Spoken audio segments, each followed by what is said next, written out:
Amodara national highway ऊपर आवेल बच्चों का घर संचालित राहत दलना दवाखाना खाते शंकरा आई हॉस्पिटल तथा बच्चों का घर आमोद ट्रस्टના સંયુક્ત ઉપક્રમે નિઃશુલ્ક નેત્ર રોગ તેમજ મોતિયાના ઓપરેશનની શિબિર યોજાઈ હતી।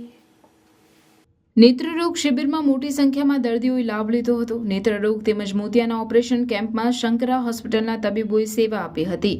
આ નેત્રરોગ નિદાન શિબિરમાં અંદાજિત 50થી વધુ દર્દીઓએ લાભ લીધો હતો, જેમાં જરૂરિયાતમંદ દર્દીઓને ઓપરેશન માટે શંકરા હોસ્પિટલ ખાતે લઈ જવામાં આવ્યા હતા। બચ્ચો કા ઘર સંચાલિત રાહત દરના દવાખાને ખાતે યોજાયેલ શિબિરમાં દર્દીઓ સહિત સેવાઓ પ્રદાન કરનાર તબીબી ટીમને ચા નાસ્તા સહિતની ભોજનની વ્યવસ્થા ટ્રસ્ટીઓ દ્વારા કરાવવામાં આવી હતી। ટ્રસ્ટના દવાખાનાના સહયોગથી આંખની તપાસ અને ઓપરેશનનો એક કેમ્પ યોજવામાં આવ્યો હતો, જેમાં 50થી ઉપર દર્દીઓએ ભાગ લીધો હતો। તેમાંથી તપાસના અંતે 23 દર્દીઓની ઓપરેશનની તાતી જરૂરિયાત જણાતા તેઓને હોસ્પિટલના વાહનમાં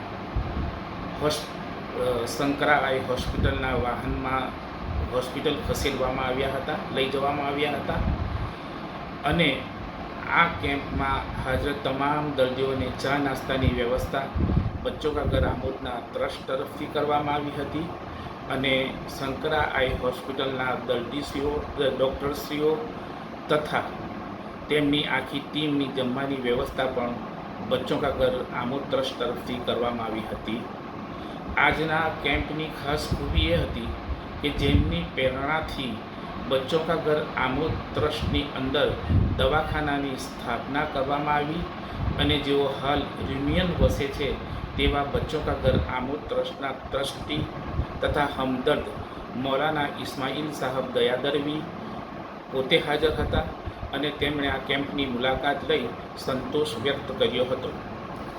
સાહેબ, આ કેમ્પ કેટલા સમયે તમારા હોસ્પિટલમાં રાખવામાં આવે છે? દર મહિનાના 3જા રવિવારે આ કેમ્પ રાખવામાં આવે છે અને તમામ દર્દીઓને ચા નાસ્તાને બધાની ફ્રી સેવામાં? હાજી, આ તમામ જે બી દર્દીઓ આવે તે લોકોના ચા નાસ્તાની વ્યવસ્થા બચ્ચો કા ઘર આમોદ ટ્રસ્ટ તરફથી કરવામાં આવે છે અને ડૉક્ટરશ્રીઓ તથા એમની આખી ટીમની જમવાની વ્યવસ્થા પણ બચ્ચો કા ઘર આમોદ ટ્રસ્ટ તરફથી કરવામાં આવે છે।